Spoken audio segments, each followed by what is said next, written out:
뭐 사회자가 2달 만에 하는 것도 가지고 떨린다고 하는데 저도 2달 만에 그렇기 때문에 떨립니다. 아니면 앞서도 이제 주님께 기도를 했는데 담대하게 해달라고 이렇게 기도를 하고 했었습니다.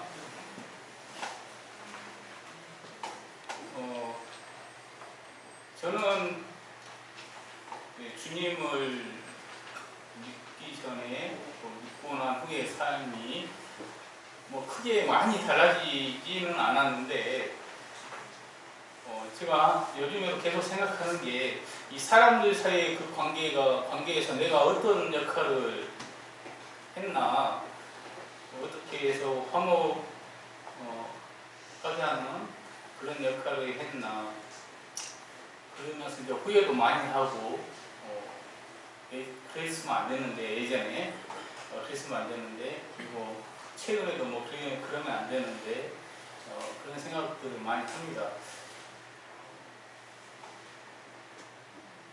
하지만 예전과 주님을 믿기 전과 그런 차이점이라면은 아예 어떤 사람들과의 관계, 그 사이에서 중보자, 예수님이 중보자 하셨잖아요. 그런 화목하게 하는 그런 역할을 전혀 생각을 안 했었죠. 주님 믿기 전에는. 그래도 그나마 주님 안에서 조금씩 배워가면서 성장하면서 조금 알아가는 것 같아요. 그래서 이제 감 잡으셨겠지만 오늘 주제가 화목제 되신 주님입니다. 빌레몬서를 보면서 말씀을 전합니다.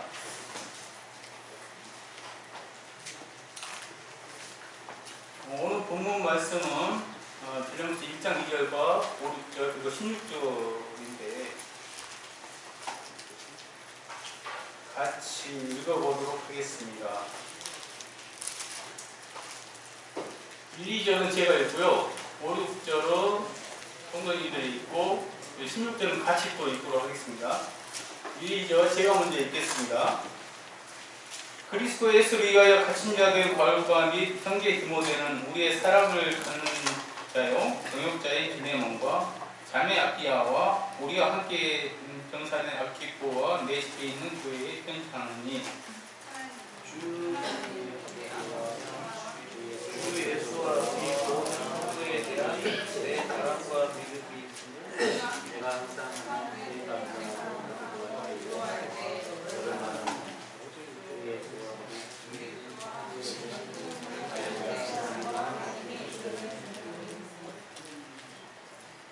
네, 16절 제가 읽겠습니다. 이 호로는 종과 같이 살지 아니하고 종 이상으로 곧 사랑받는 형제로 둘차라 내게 특별히 그리하거든 하물며 육신과 주 안에서 상관된 내게라.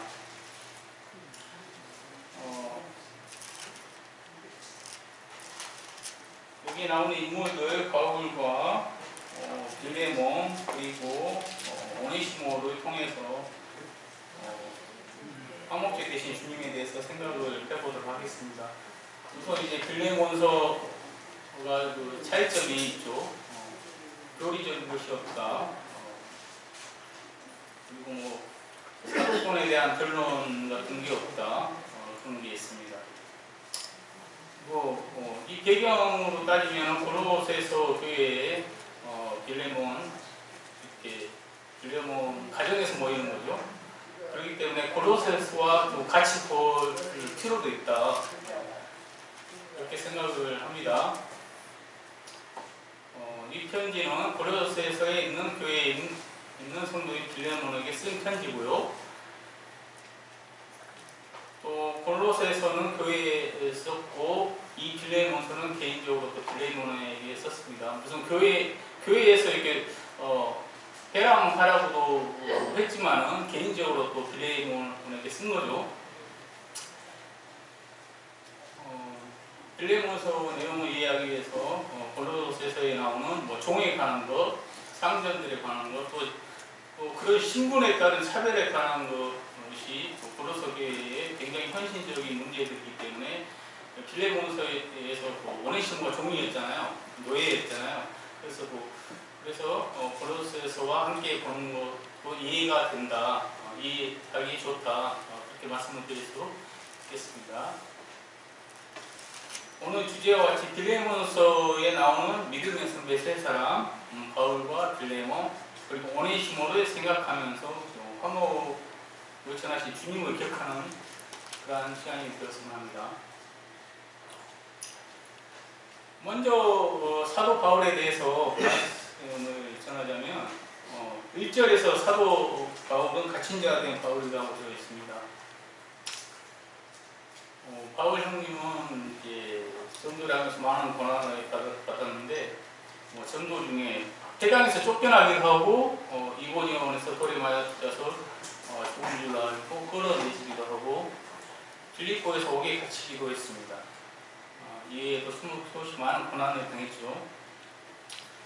고린도전서 4장 9절을 좀 보시도록 하겠습니다. 고린도전서 4장 9절.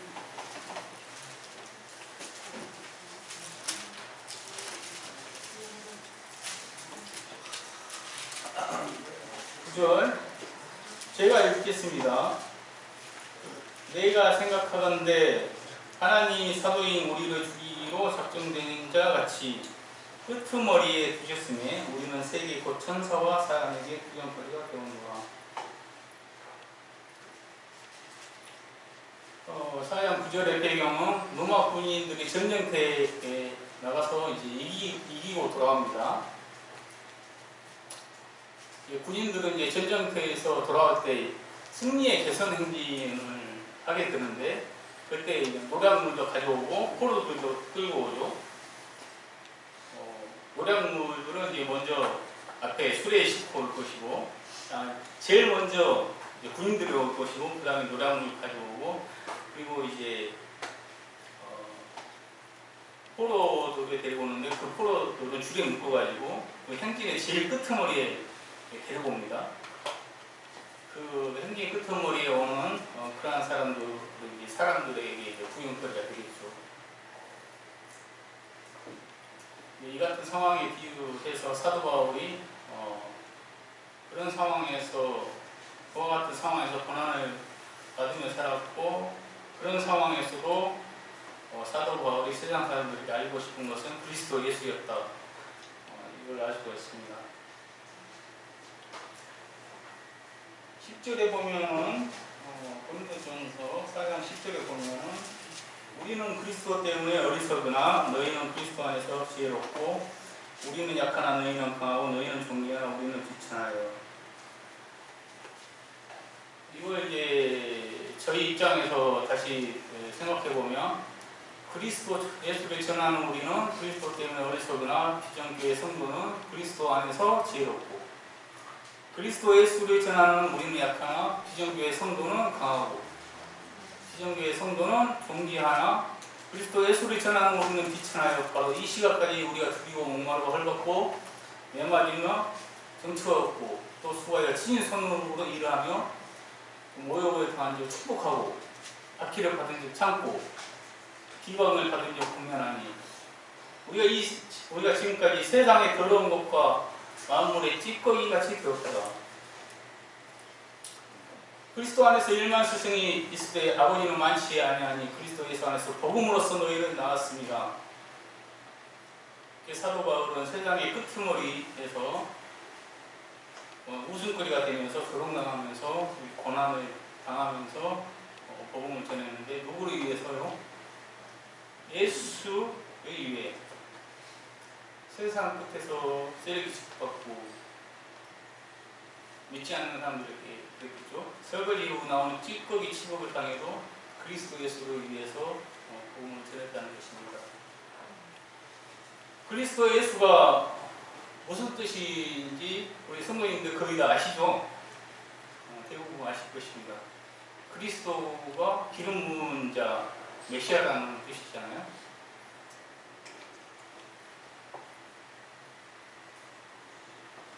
그리고 직분을 말하죠. 구약에서 이제 기름 부은 자는 선지자, 제사장, 왕이 기름 부음을 받고 그 사람들이 가진 것이 이제 직분이죠. 또 예수는 구원자라는 뜻을 가진 이름이고요. 그 이름은 가진 자의 모든 것이 들어있죠. 제 이름이 한상조인데요. 제 이름을 생각하면은 다른 분들이 생각할 때 저 사람의 모든 것이 생각나겠죠. 저 사람 잘못한 것도 생각하고 잘한 것도 생각하고 그래서 명예를 그래서 그 이름이 명예가 들어있는 거예요. 그래서 그 이름값을 하기 위해서 잘 살아야 되는 거죠. 선지자는 하나님의 뜻을 알려주고 왕은 또 다스리는 역할을 하고 직분이고 제사장은 사람과 하나님 사이의 중보자의 역할을 하죠. 구약의 예언에 따라서 예수께서 오셔서 구약 성경의 예언을 성취하시고 이 세 직분을 모두 가지고 계신 분이 예수님이신데 그 그리스도 예수를 전하다가 사도 바울이 전하다가 복음을 위하여 일하시다가 감옥에 갇힌 상황이죠. 구약 성경에서는 하나님 앞으로 나갈 때 거룩한 장소 그리고 어떤 절차가 있어야지만 성전에서 그런 장소가 있고 절차에 따라서 성전에서 제사를 지냈습니다. 그 성전에서는 사람이 죄를 지었을 때마다 짐승을 잡아가지고 피를 흘리고 안수를 하고 나서 이제 그 짐승을 번제단에서 태우기도 하고 그래서 제사를 지내고 제사함을 받았죠. 이렇게 하나님의 아들 예수께서 이 땅에 오시기 전에는 하나님을 만나려고 이 절차에 따라 율법에 따라 하나님 앞에 나아갔습니다. 근데 굉장히 복잡했죠.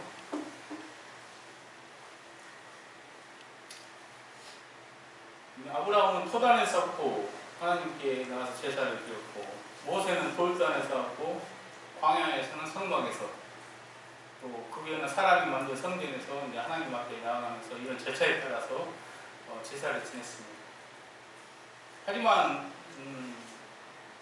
우리가 살고 있는 지금은 2000년 전부터 지금까지 구약과 반대로 그때는 이제 사람이 하나님께 나아갔지만 지금은 반대로 하나님이 우리에게 나와줬어요.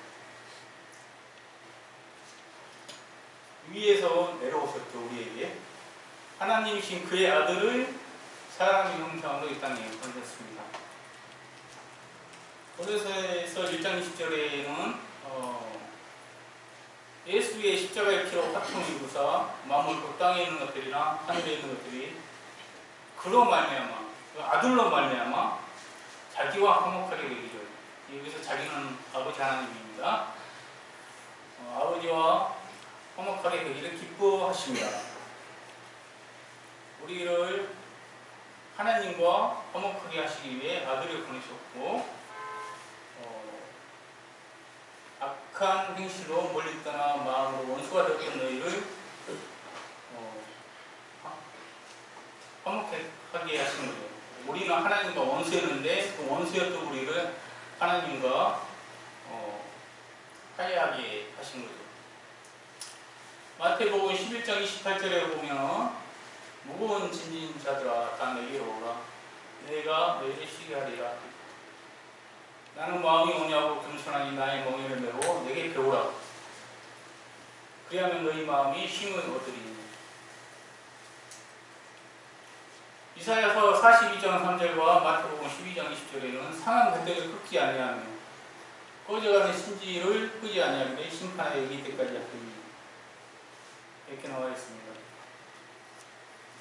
상한 갈대는 약하지요. 제가 이번 월요일날 산책을 했어요. 퇴근하고 나서 통곡천을 산책을 했는데 평택역이 평택호가 생기기 전에는 항구였잖아요. 여기 오래 사신 분들은 아시죠?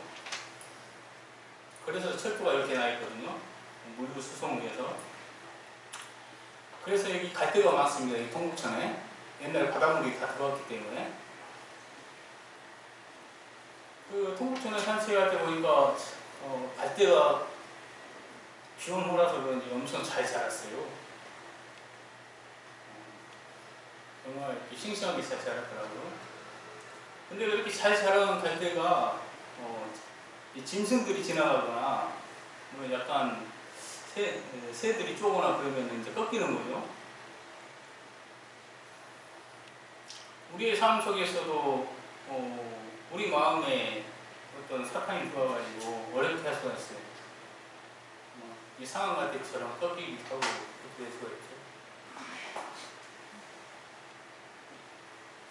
상처 입어서 꺾인 것 때는 쓸모가 없어지기 때문에 길바닥에 떨어져서 다치게 되고 그런 처지에 우리가 있을 수가 있죠. 꺼져가는 심지는 어린 나이에 숨결에도 꺼지고 젊은 처녀들이 연애하다가 눈물을 흘릴 수도 있죠. 그런 처녀의 한 방울 눈물에도 꺼지는 게 꺼져가는 심지입니다. 우리가 촛불을 보면 불이 없을 때 꺼져가는 심지어 불이 약간 남았을 때 그런 상태인 거죠. 이만큼 이렇게 약한 자들을 돌보시기에 주님이 오신 것입니다. 주님은 심령이 가난한 자들에게 복이 있다고 말씀하셨죠. 심령이 가난한 자는 하나님을 찾기에 복이 있고 심령이 가난한 자들이 주님을 믿기 전에 심령이 가난한 자들이 하나님을 찾겠죠. 하나님을 찾았을 때 하늘의 신령한 복을 받습니다. 또한 우리가 믿었을 때 믿는 분들이 또 갈대 같은 믿음과 꺼져가는 심지 같은 믿음을 소유한 성도님들이 있을 수 있는데 그런 부분들이 주님이 끝까지 돌보시는 거예요. 우리를 고아처럼 버려두지 않는다고 이렇게 약속하셨죠. 주님이 약속의 말씀이죠. 이사야에서 42장 3절과 마태복음 12장 20절은 이 약속의 말씀이죠. 결코 우리를 버리지 않는다. 심령이 가난했던 우리를 예수님은 하나님 아버지께로 이끌어진 화목제가 되셨고 우리에게 믿음이 없는 상황이 나타나고 꺼져가는 심지 같은 우리를 하나님과의 교제가 끊어지지 않도록 중보자가 되어주신 것입니다.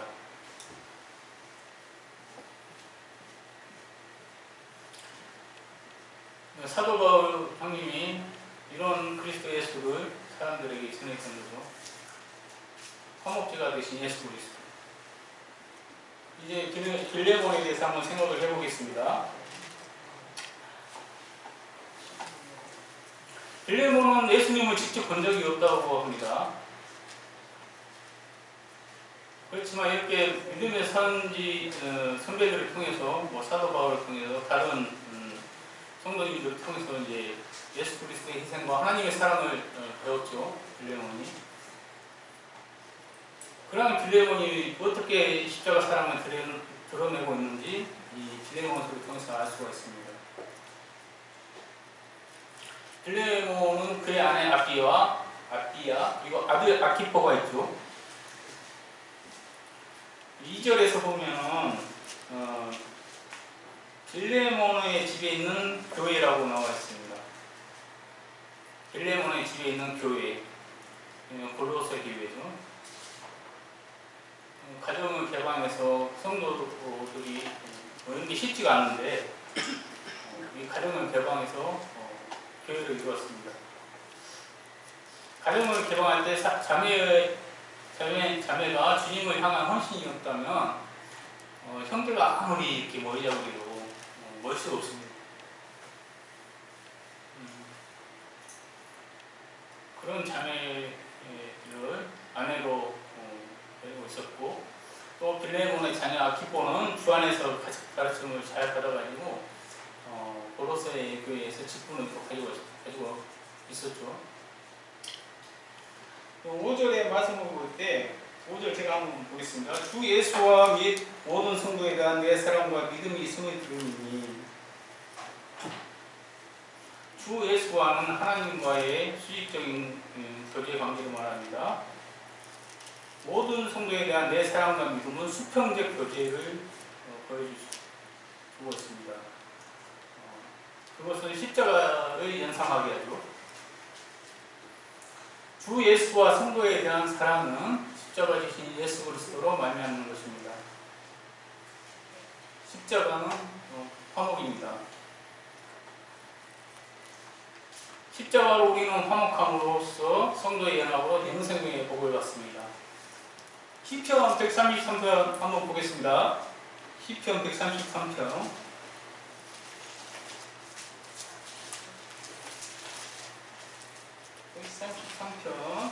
901페이지 같습니다.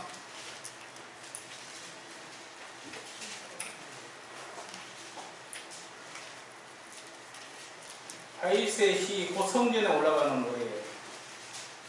보라 형제가 연합하여 동감이 어찌 그리 선하고 아름다운고 머리에 있는 보배로운 기름이 수염 곧 아론의 수염이 흘러서 그의 옷깃까지 내림받고 헐몬의 이슬이 시온의 산들에 내림받도다.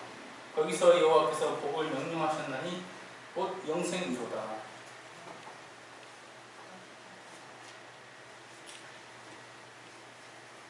이스라엘 민족은 12지파였잖아요. 아들이 12명이어가지고 그리고 그 아들들의 엄마들이 좀 달랐어요. 달랐기 때문에 서로 연합하기가 힘들죠. 그리고 이제 다윗 같은 경우에는 처음에 유다의 왕으로 기름을 부음을 받았는데 나중에 이제 이스라엘 왕이 됐지요. 그런 과정 속에서 다른 지파들과 많이 싸웠고 그리고 이제 그러고 나서 이스라엘 왕이 되고 나서 유대인의 명절, 유월절, 오순절 그리고 초막절 유대인의 대설기는 다 모이잖아요. 하나님을 중심으로 모입니다.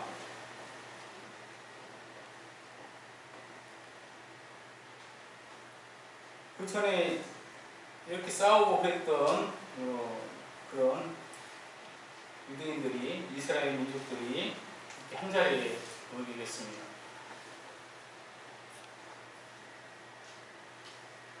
그것을 보면서 다윗이 이런 시를 쓴 거죠. 보라 형제가 연합하여 동감이 어찌 그리 선하고 아름다운 거.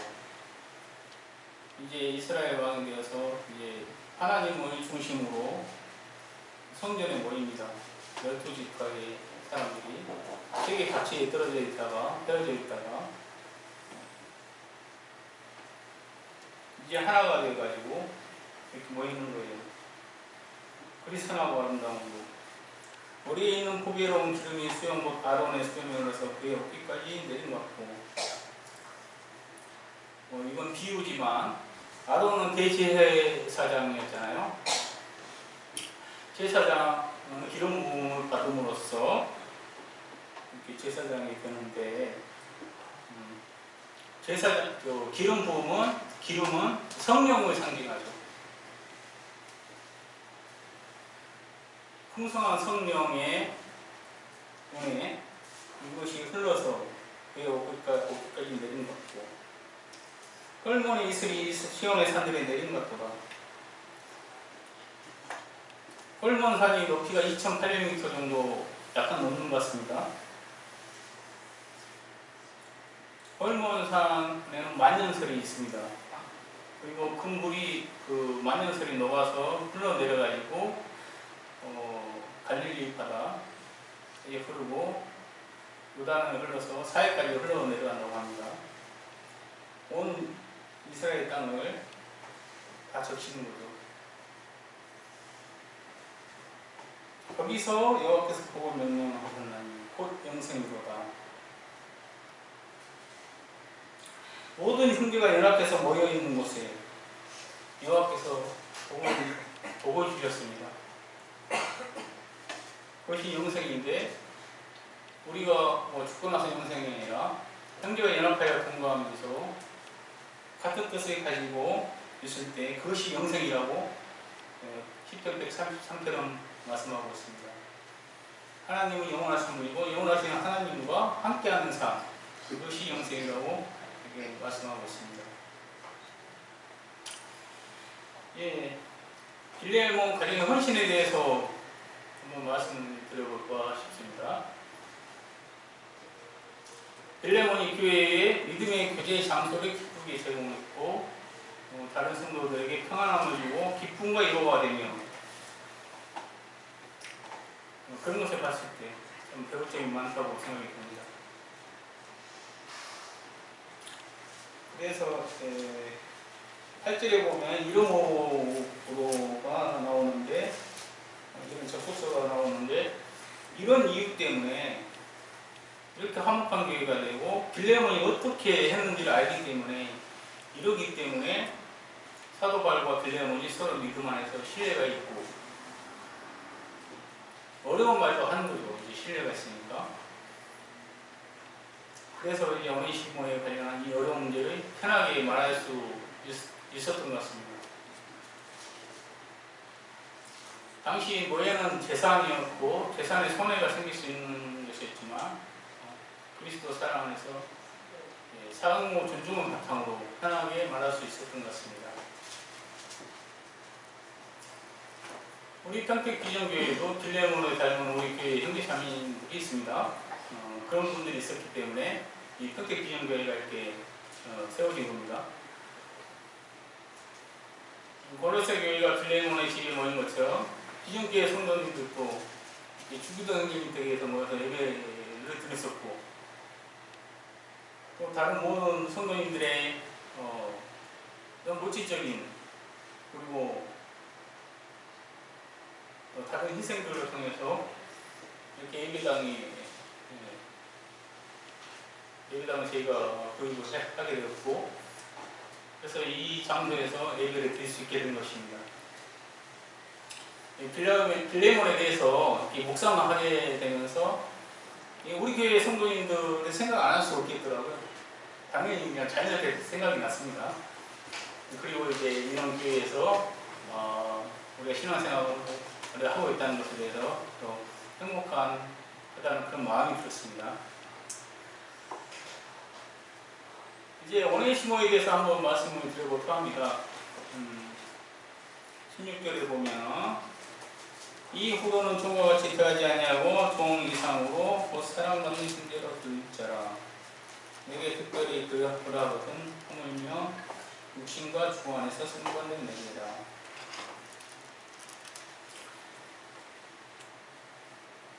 로마 시대 노예에 대해서 우리가 얼마나 알고 있을까요? 그래서 영화를 보면은 스파르타쿠스라고 노예 검투사 그런 거 나오고 배너 그런 것에서 좀 보긴 했죠. 근데 자세한 삶은 몰라요. 그래서 이 노예의 삶을 알아보려고 2014년도에 나온 영화가 있거든요. 노예 12년이라는 영화입니다. 이게 어떤 영화냐면 1841년에 뉴욕에 솔로몬 로솔이라는 음악가가 있었는데 미국이 그때 노예 무역이 금지되고 있었어요. 반인륜적이라는 비난을 받았기 때문에 세계에서 북부는 노예도 없는 자유주의였고 남부는 면화 산업이 엄청 발달됐던 시기였기 때문에 사람이 일손이 필요했기 때문에 그래서 남부 쪽은 노예주의였습니다. 근데 이제 백인들이 솔로몬 모습을 이제 음악 공연을 믿기고 다른 데 가서 이제 공연하면 돈을 많이 벌 수 있다 이렇게 믿기고 해가지고 워싱턴으로 뉴욕에 살던 모습을 솔로몬 모습 워싱턴으로 데려가고 맛있는 식사를 대접하면서 그러는 중에 먹는 음료에다가 이제 약을 탔죠. 약을 타가지고 노예로 이제 팔아버리는 내용입니다. 1841년이라면 미국이 남북전쟁 하기 전이었고 링컨이 1965년에 노예 해방선언을 하기 전이었는데 그때 노예가 남부 쪽에서는 엄청난 노예 제도의 반인륜적인 그런 노예 제도가 있었죠. 솔로몬 노석이 12년 동안 노예 생활을 했어요. 이 사람이 나중에 이제 어떻게 해서 그 자유민이라는 신분증을 다른 사람을 통해서 가져와가지고 훈련하는 겁니다. 12년 동안 그 노예로 있었던 상황을 이렇게 영화로 만든 겁니다. 이 사람은 난 책을 썼는데 그 책을 소재로 해서 이제 영화를 만든 겁니다. 솔로몬 모습은 이제 짐승치고 다녔죠. 남자 노예, 여자 노예 한 방에서 쫓겨함을 사고 목화밭에서 목화를 섞였다 하면 채찍질을 당하고 혹여나 이제 도망가다 걸리면 목매다가 죽이고 그냥 개, 돼지나 똑같은 것입니다. 그런 삶을 살았던 노예가 노예 제도가 성경에 기록되어 있다고 하나님이 노예 제도를 옹호한다고 생각하면 안 됩니다. 하나님이 노예 제도를 만들지 않았습니다. 인간이 만든 제도입니다. 노아의 저주로 함의 아들 가나안에게 종의 종이 되리라 이런 저주를 노아가 했죠. 노아가 방주에서 나오고 나서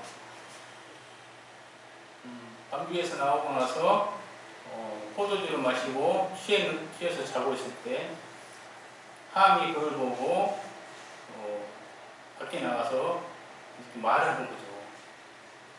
그래서 이제 노아가 함의 아들 가나안에게 다른 형제들의 종이 되리라 이런 저주를 했습니다.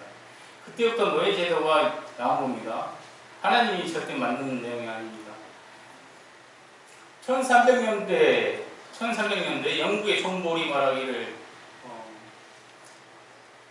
존 볼이라는 사람은 영국의 그때 당시에도 우리처럼 모이는 그런 모임들이 있었어요. 놀러들파라고 우리하고 직접적인 연결은 되지 않지만 그런 모임들이 있었죠. 그 놀러들파의 존 볼이라는 사람이 말하기를 아담이 쟁기질을 하고 물레를 돌렸을 때 누가 기적이었는가? 이게 맞는 말이죠. 에덴 동산에서 신분의 차이는 없죠. 또 셰익스피어는 4대 비극 중에 나오는 이 대사 중에 에덴 동산에는 기적만 있었다고 했습니다. 이것도 맞는 말이에요. 아담과 하와는 하나님의 자녀이기 때문에 왕의 자녀죠. 그러니까 귀족이라고 할 수가 있는 겁니다. 성도님들, 우리는 종의 뜻을 좀 알아야 됩니다. 우리가 시험이라는 뜻이 여러 가지가 있듯이 종도 그렇습니다. 시험은 템테이션, 유혹이라는 뜻도 있고, 트라이얼, 시련이라는 뜻도 있고, 테스트, 그런 뜻도 있습니다. 종의 뜻도 두 가지가 있는데, 서번트가 있고 슬레브 노예가 있습니다. 우리는 다 하나님의 종이에요. 주의 종이에요. 이게 우리는 노예가 아니잖아요. 여기 명확하게 구분이 필요합니다. 아브라함, 이삭, 야곱은 하나님의 종이었지만 노예가 아니었어요. 슬레브가 아니죠. 우리 아브라함, 이삭, 야곱, 우리도 마찬가지고 하나님을 섬기는 사람이에요. 그래서 우리가 섬김의 리더십이라고 할 때 서번트 리더라고 합니다. 영어로. 슬레브 리더가 아니고 서번트라는 게 시종, 섬기는 사람 이런 뜻을 가지고 있습니다. 근데 오네시모는 노예였죠. 종이야. 같은 종이라는 뜻으로 이렇게 우리말로는 종이라고 쓰여 있지만 우리하고 다른 종이었죠. 그럼 오네시모가 시종 섬기는 사람의 뜻을 가진 서번트로 바뀐 것이 예수 그리스도의 이제 피로 된 것입니다. 그게. 레위기 25장 44절 한번 같이 보실까요? 레위기 25장 44절. 창세기, 출애굽기, 레위기 25장 44절.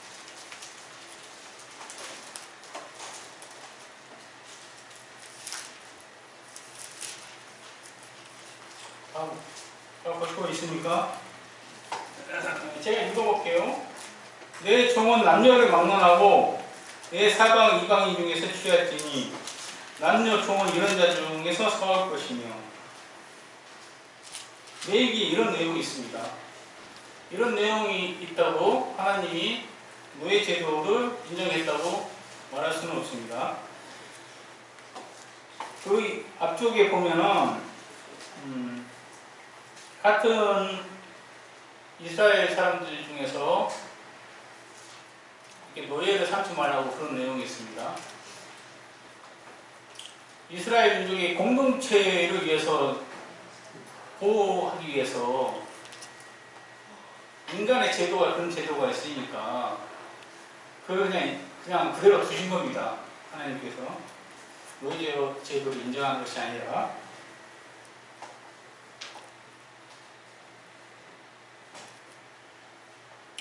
에베소서 2장 11절 20절 한번 보시겠습니다. 에베소서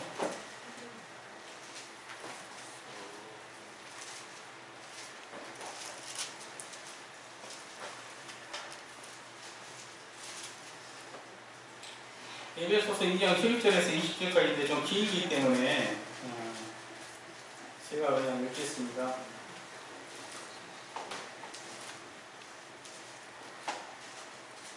이제는 전에 멀리 있던 너희가 그리스도 예수 안에서 그리스도의 피로 가까워졌느니라. 그는 우리의 화평이신지라. 둘로 하나를 만드사 원수된 것 곧 중간에 막힌 다음에 자기 육체로 하시고 법정으로 되는 계명의 율법을 폐하셨으니 이는 이 둘로 자기 안에서 한 세 사람을 되어 화평하게 하시고 또 십자가로 이 둘을 한 몸으로 하나님과 화목하게 하려 하십니다. 원수된 것을 십자가로 소멸하시고. 19절에 한번 보겠습니다. 그러므로 이제부터 너희는 외인도 아니요 나그네도 아니요 오직 성도들과 동일한 신이며 하나님의 권속이라. 그리스도의 예수의 피로 말미암아서 우리 한 형제가 됐거든. 형제는 주인과 노예 관계가 성립이 안 됩니다. 이스라엘 공동체를 보호하시기 위해서 노예 제도를 이스라엘 같은 형제 사이에는 인정하지 않았던 것처럼 그리스도 예수의 피로 인해 한 몸 된 형제들에게는 주인과 노예 관계가 성립 안 되죠.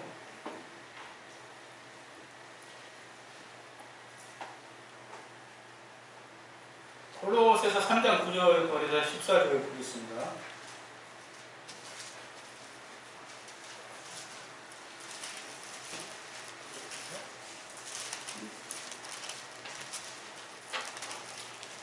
골로새서 3장 9절에서 14절.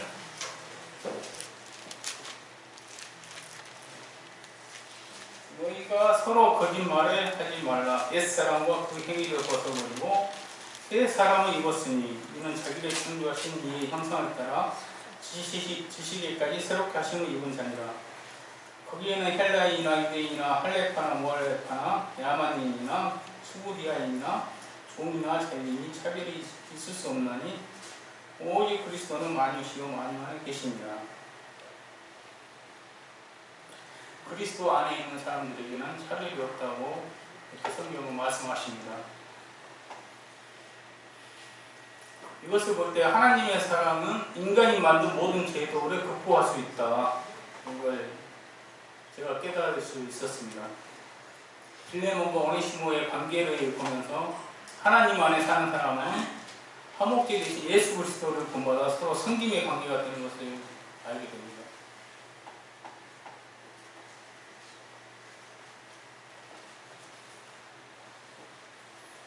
예수님께서 그런 성기로 오셨죠. 하나님의 종으로. 그리고 구원받을 우리들을 위하여 성김의 종으로 오신 것입니다. 그래서 십자가에 죽기까지 달리신 거죠.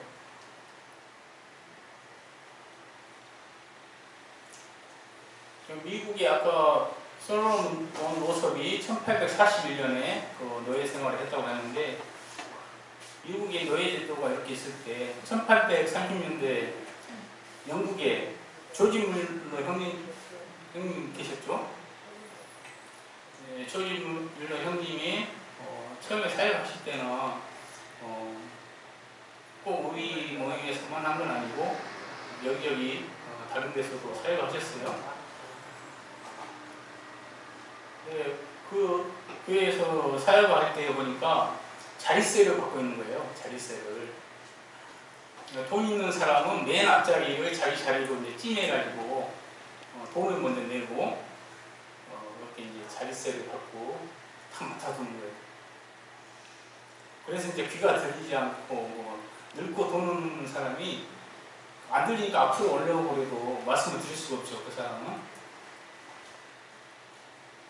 야고보서 2장 1절에서 4절은 외모를 보고 차별하지 말라는 말씀이 있습니다. 대기인이나 흑인이나 부자나 가난한 자나 신분이나 지위 고하를 막론하고 하나님 앞에서는 다 같은 사랑의 대상인 것을 알게 됩니다. 저 같은 경우에도 이제 직장에서 이렇게 차별을 좀 할 수가 있는데, 외국인이나 저선적 근로자를 그런 태도에서 차별을 좀 할 수가 있습니다. 그렇지만 하나님의 형상을 닮은 사람들을 인격적으로 존중해야 합니다. 사실 제가 이제 주님 믿기 전에는 좀 차별을 했어요. 예전에 택시 서탄면에서 살고 있을 때 외국인 근로자들, 우리 문항에 공장에 있을 때 외국인 근로자들을 채용해서 쓰거든요. 뭐 불법 체류자도 있고 그렇습니다. 그러면 이제 동남아 사람들이 오는데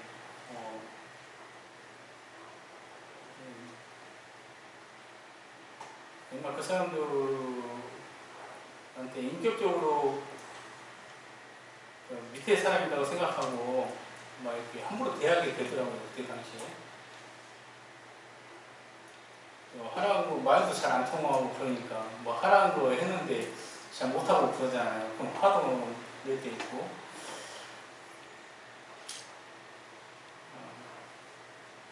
하지만 우리는 이제 주님을 믿는 사람이고 거듭난 사람이기 때문에 다 모든 사람이 하나님의 형상을 닮은 사람이잖아요. 그런 부분은 제대로 있었으면 안 되고, 혹시라도 그런 일이 있었다면 주님 앞에서 회개를 해야 된다고 생각합니다. 이 빌레몬서에는 주인과 노예의 관계를 말하고 있고, 현재를 살아가는 우리에게 직접적인 관계는 없어요.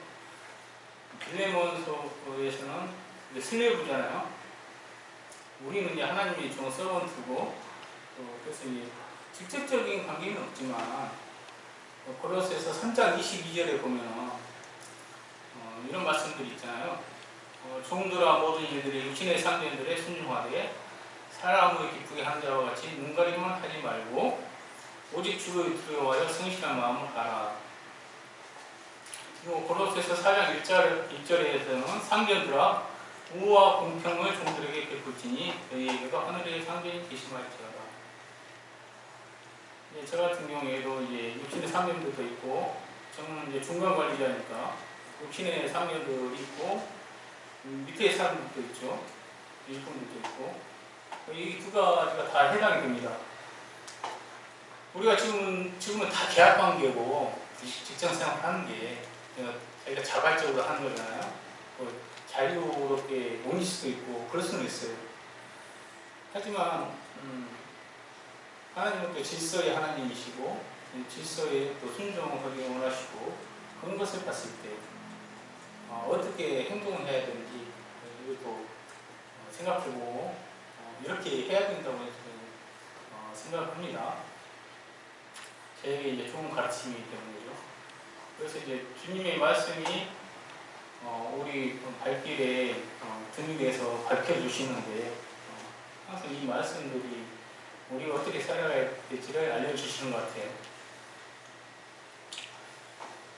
이제 끝으로 제 스스로에게 좀 묻고 싶습니다. 나는 사도 바울처럼 그리스도 예수의 화목을 전하는가? 나는 빌레몬처럼 믿음의 교제 속에서 성도 간의 화목을 위해 힘쓰는가? 나는 빌레몬과 오네시모의 관계처럼 하나님의 사람으로 직장에서나 교회에서 차별을 극복하면서 살아가는가?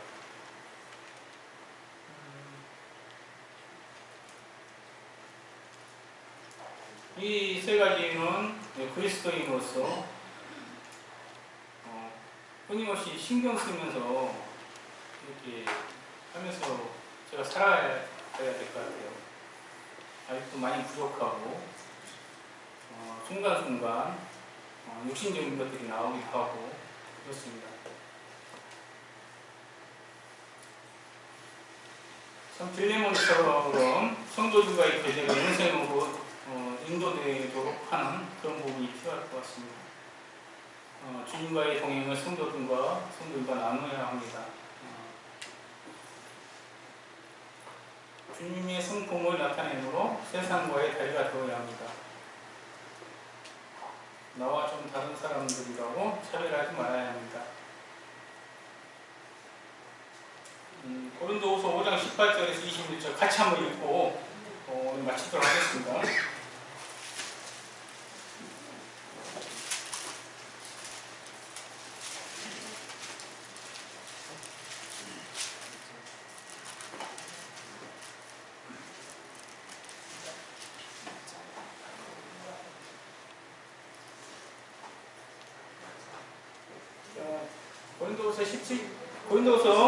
고린도후서 5장 17절 제가 먼저 읽고 형제자매님은 다음에 읽고 또 제가 읽고 형제자매님들 마지막으로 읽고 마치도록 하겠습니다. 자, 고린도후서 5장 17절 제가 먼저 읽습니다. 그런즉 누구든지 그리스도 안에 있으면 새로운 피조물이야. 이전 것은 지나갔으니 보라 새것이 되었도다. 모든 예산은 이에서 났으며 그가 그리스도로 말미암아 우리를 자기와 화목하게 하시고 또 우리에게 화목하게 하는 힘을 주시니 곧 하나님께서 그리스도 안에 계시사 세상을 자기와 화목하게 하시며 그들의 죄를 그들에게 돌리지 아니하시고 화목하게 하는 말씀을 우리에게 부탁하셨느니라. 그러므로 우리가 그리스도를 대신하여 사신이 되어 하나님이 우리를 통하여 너희를 구원하신 것 같이 그리스도를 대신하여 감사하니 너희는 하나님과 화목하라. 우리 모두 주님 닮은 화평을 만드는 사람이 되기 바라며 이만 마칩니다. 감사합니다.